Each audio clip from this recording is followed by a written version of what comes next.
This installation video is for both the 72-inch and 78-inch kits. Here are the included parts that came with your kit. These parts are listed by name and letter as you see here in your instruction manual. And here are the tools that we recommend for an easy installation. These are also listed in your manual. Now let's get started with step 1 and install the header board. Now the header board is the piece of wood that you will need to purchase separately and install above your doorway. You will need to install the header board to the wall studs, and then you will attach the barn door hardware tracks to the header. We do not recommend installing the barn door hardware kit directly to the drywall. Now for the header board, you can use a piece of 1x4 or 1x6 pine. These are readily available at most hardware stores. The length of the header board is determined by the kit you purchased. For the 72-inch kit, we recommend a minimum length of a 72-inch header board. And for the 78-inch kit, we recommend a minimum 78-inch header board. All right, so the main measurement that you're gonna need for installing your header board is your door height plus 1 3/4 of an inch.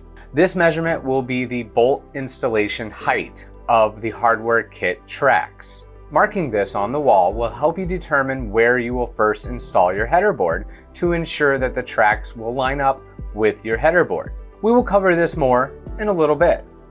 Now, if you're installing a standard 80-inch tall door in a standard 80-inch tall opening, you will first need to remove the top door trim piece as you see here. You will then cut the 2 side trim pieces horizontally as you see here. For the install in this video, we just used a standard 80-inch tall door that we purchased at a hardware store for our standard 80-inch tall opening. If your door is taller and the trim does not get in the way of your new header board, you can skip this step and leave the doorway trim up and installed. Next, you will want to find the studs in the wall and mark them with a pencil. It is very important that you attach your header board to the wall studs. So now we are ready to place the header board into position, and be sure to overhang the board at a minimum of 2 inches on either the right or the left, depending on which way the door will be opening.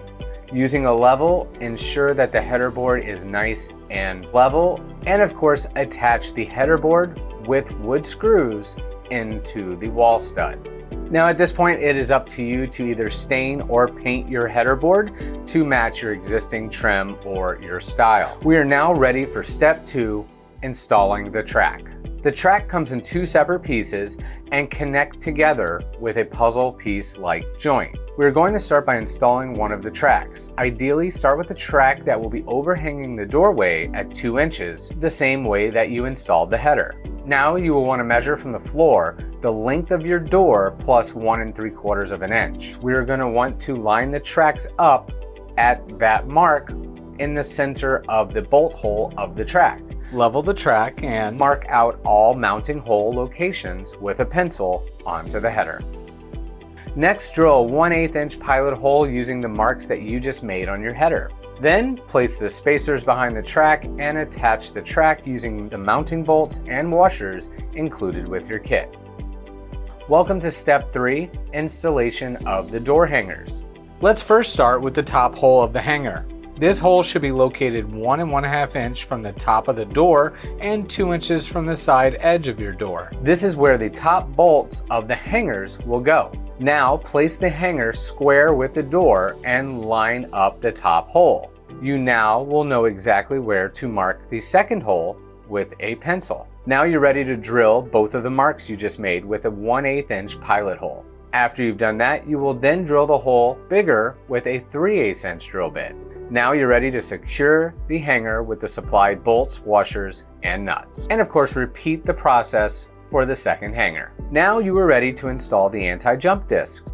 These discs are important for keeping your door securely on its track. First, center the anti-jump disc on the top edge of the door at least 2 inches from the inside edge of the hanger as you see here. Screw the disc into the door with the supplied screws. Now be sure not to tighten the anti-jump discs all the way. You will need to be able to rotate them later. Repeat the process for the second anti-jump disc. Now that you've got them both installed, go ahead and rotate the discs towards the front of the door.